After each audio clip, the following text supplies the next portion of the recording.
In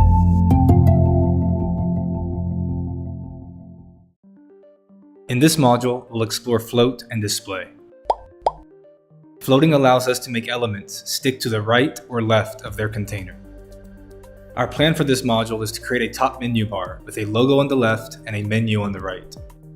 First, we'll create a div with a class of menu bar.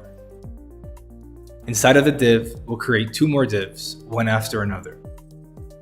The first div will hold our logo. The second div will hold our menu. Now let's style our menu bar. We'll give it a height of 80 pixels, a width of 100%, and a white background color.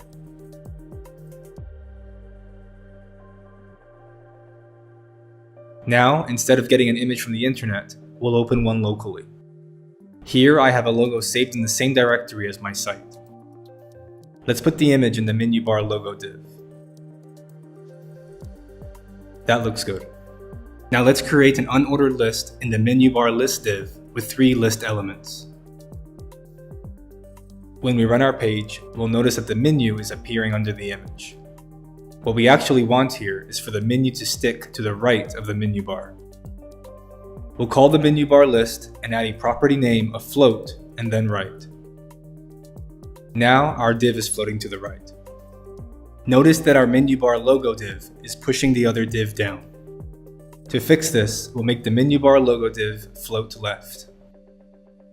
Now one div is floating left and the other right. Let's talk about block and inline elements. Block means that elements stack on one another, and inline means that they appear side by side. For example, LIs are blocked by default. They stack on top of each other. To make our menu, we want our LIs to display in line. We'll call our LIs and write display as a property name, then write inline. Now our LIs look more like a menu. We can also make an element display block or inline block, which is a variation of inline with different margin and padding properties. Now let's fix up our menu by adding padding and changing the font.